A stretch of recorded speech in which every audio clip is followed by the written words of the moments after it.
Hi, I'm Catherine Flanagan. I'm the Vice President of Communication for the Brevard Author Society. And today we're at the Authors for Authors Conference with Jay Heavner. Jay, nice to meet you.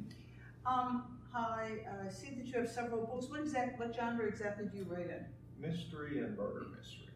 Mystery and murder mystery, okay. So do you do a lot of research with the police force, or how do you do that? I do some with the police force, I do some with the internet. I try not to get too deep into a whole lot of the details. That right there, I like to do the character development and the area development a lot also. Oh, okay, great. So when did you begin writing? Well, I've always been a writer as far as writing books and stuff like this, probably about 6 years ago. 6 years ago. All right, so Never too old. No, never. So what inspired you to write? A challenge. A challenge? A challenge, yes. I had read all of Tony Hillerman's book. We ran across his books when we were out west. Right. And after reading about the 10th one and finding there wasn't any more, I said to my wife, you know, I think I could write something that good. She looked at me and she says, well, why don't you? So I had to run the gauntlet, and it took me 2 years to get my first book out, Radix Gold, but I did. And it took me about another year to get the second book out, Hunter's Moon. These are a series. The third book is Fool's Wisdom, and just finished up the fourth in the series called Killing Darkness, and it should be out in June. All right, great. And then you have one other one? Yeah, oh yeah, this is my Florida book. I'm writing a second series right now. These all take place up in the Central Appalachians where I grew up. This one takes place in Brevard County, and I'm currently working on the second one in the series. All right, so you're very, very busy. Well, I don't know about that, but I am busy. What I'm trying to do is be consistent. I find that if you just write a little bit every day, let's say 1,000 words, in 60 days you've got a book this size. That's true. That's true. So you write every day then? I don't write every day. I'm trying to get myself into that habit. The first book took me 2 years, and I took a 6 months hiatus, and I didn't know what to do. I didn't know where I was going.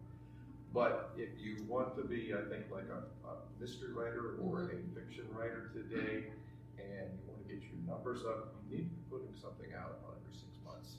Well, I think you're probably right. If not sooner. Yeah. Do you write from an outline, or you just write from the seat of your pants? A little bit of both. The first book was strictly seat of the pants.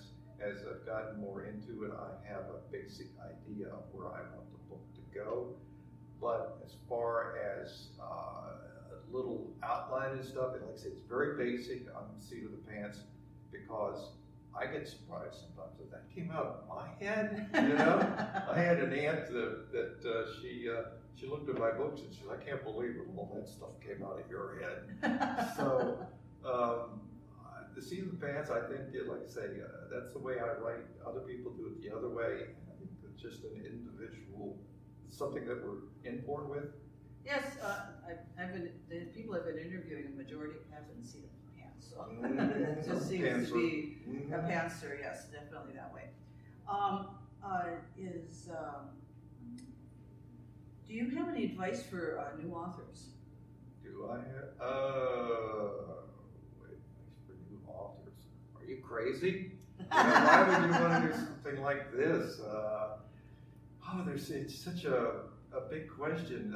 What are we doing? Short stories, children's stories, horror, mystery. I know fiction and I know mystery. That right there, you've gotta do a little bit each day and learn, and don't get like the old rabbit out with the hare in the story. Run, stop. A little bit of progress every day is better than if you were just the rabbit starts. Right. Yeah. Well, where do your ideas come from? All over, you know, particularly with the murder ones right here. Unfortunately, there's all too much of that in our society. You read it in the paper every day. And I'm working right now more of cold cases, things like that. They're everywhere. This idea right here, when it came to me, the Radix Gold, they'd often say, write something about something you knew. I grew up in the Central Appalachians. Mhm. And I thought, what motivates people? Greed. Well, gold. Well, gold's out west. Well, what about the area right there, West Virginia, Pennsylvania? Well, there's this story about the missing gold payroll. So I started from there, developed it. Didn't know if I have enough words. They told me you need about 60,000 words. Well, I'm up to almost 250,000 in that series right now. Wow. So, yes, and ideas can come to you anywhere. This right here at the Wendover is an actual archaeological site in Brevard County where they found 166 skeletons, somewhere 6,000, 7,000, 8,000 years old. Right. There was not a murder victim found at this site that we know of or will admit to, but it has happened in other places in the state of Florida. I took two facts, put them together, used my fertile imagination, well fertilized, well watered, and everything else, and came up with the story Death at Wendover. And I did get an award from the Florida Authors and Publishers Association for it. Oh, and the Florida FWA, Florida Writers Association? No, Florida Authors and Publishers Association. Florida Authors and Publishers. Oh, I wasn't aware of that association. Thank you. Very good. Are you self-published or do you go through a publisher? Or? These are all through small press, headline books out of Perry, West Virginia.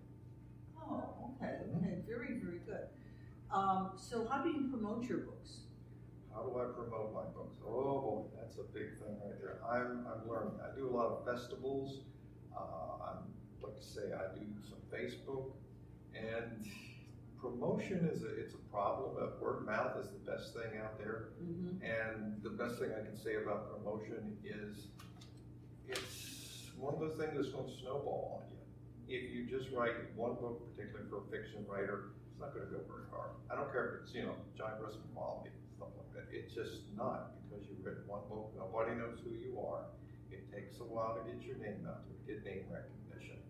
And look at John Grisham. I mean, he could write the biggest piece of garbage. People still buy it today. He's not going to do that, but I mean, you see what I mean. It's because they're going to see, oh, there's a new John Grisham book out. I'm going to buy it. And it takes a while. It's like that snowball going down a hill. You just have to keep at it. That's true. That's true. It'll only take you maybe 15 years to become an overnight success. So. Okay. Is there anything else that you'd like to share that I haven't touched on? That we haven't touched on? Let's see. Well, write what you want. I'm not very much of a politically correct person. I write what I want to. I'm not going to shut up because somebody doesn't like it. You've got to remember, these are my opinions. This is my book. You don't like it, that's fine. There's other books out there I don't like. I write what I want to. The first person that you're going to have to make happy when you're writing a book is yourself. Don't write for somebody else. That's true. So this is Jay Heavner, and you can reach him at, your books can be found on your website? They can. What's your website address? jheavner.com. And you can also send me an email at jheavner.com. And it's HEAVNER.